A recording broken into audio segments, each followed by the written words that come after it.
Howdy YouTube, Darlington Farm here, just over here in the Oak Street house, and thought I would do a follow-up to actually one of my earliest videos. I did a two-part review of my Dewalt 12-inch sliding miter, my 718 or DW 718 here. It was kind of, I'd only had it for a couple of weeks at that point, and I thought I would kind of do a more in-depth after having had it for a year video here. Here's the Dewalt DW 718 right there, 718. Anyway, after having had it for a year, I really like it.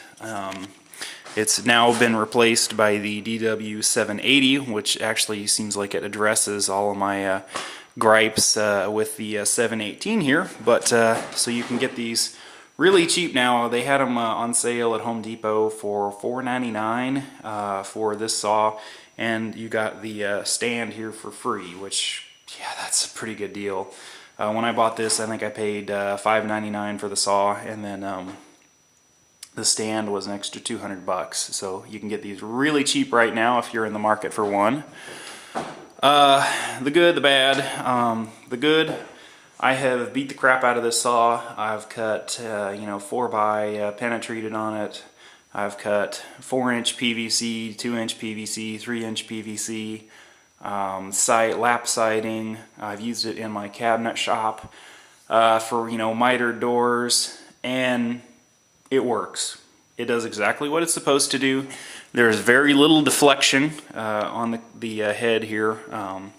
Even if you pull to one side or the other, you only get a few thousandths worth of deflection, which I can't complain about. That's pretty good, and that's even when it's all the way slid out here. This right here is the lock for the slider, and there's the sliding action there, and it slides out quite easily. There's more deflection with it slid out there. I don't know if you can see that or not when I'm pulling on that.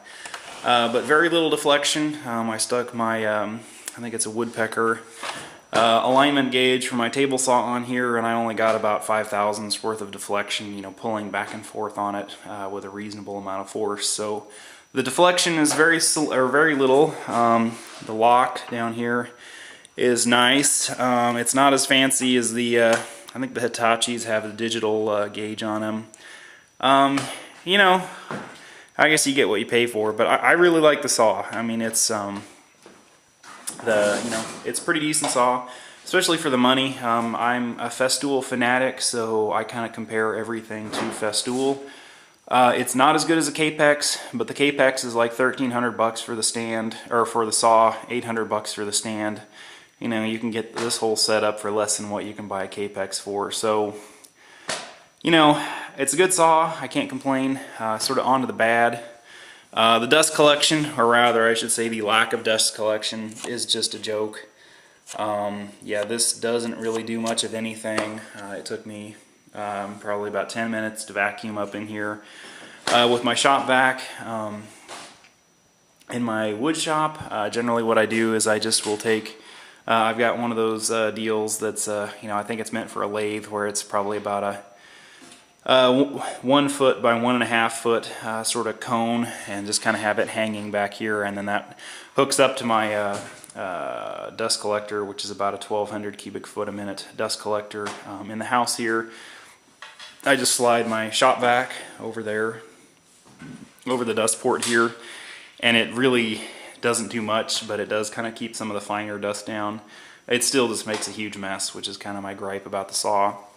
The other thing, the saw does not come with a laser or a light, which is kind of crappy. The new 780 or DW 780 does. I absolutely love the light here. This was an add-on. I think it was an extra 45 bucks. It's a DWS 7085. If you're looking at it, it's the LED light. It's a really simple plug-in. There's just 2 screws right here, screws right in. And then this one screws on with a couple of screws here, and is really nice. If you're not familiar with the light, let me throw a piece of wood up there so you can see it. Instead of having a laser, what it does is it has an LED that is mounted right there to where it shines on either side of the blade. And as you come down, it casts a shadow, and so you know exactly where your blade is going to cut. You don't have to adjust when you're changing back and forth between blades, which is really nice. Right now I have this 96 tooth. I know I shouldn't be monkeying with the blade when I have it plugged in here, but I just wanted you to see the LED light there. Yeah, 96 tooth Diablo blade I was using for cutting PVC, and it also does a really nice job on wood, by the way. But anyway, so switching back and forth between blades, and this is a thin kerf blade. In my wood shop I have a full kerf, full, you know, 1/8 inch kerf, you know, cut-off blade that I use, and so it is really handy. With the light here, you don't have to switch back and forth, or when you switch back and forth between blades, you don't have to adjust, which is nice. One thing that Capex does not do, unfortunately. But anyway, yeah, the slider is good on it. It does actually have a mortising attachment, or not attachment, but feature here. You can flip this down, and that limits the depth of travel on the cutter head here. There's a wing nut here, and then a knurled knob that you can adjust for if you want to make a mortise in something. It's kind of a pain. The one on the Capex is a lot better, but then again, you know, this saw is a lot cheaper. Overall, good saw. I can't complain. Ambidextrous lock here for the angle. Yeah, can't complain. Good saw. Beat the crap out of for the last year. Still just as accurate as when I got it out of the box. I did not need to do any adjustment to it. It's really easy to adjust. You just loosen these screws here on the angle plate, and you can work it back and forth. The same on the other angle back here. Works really well.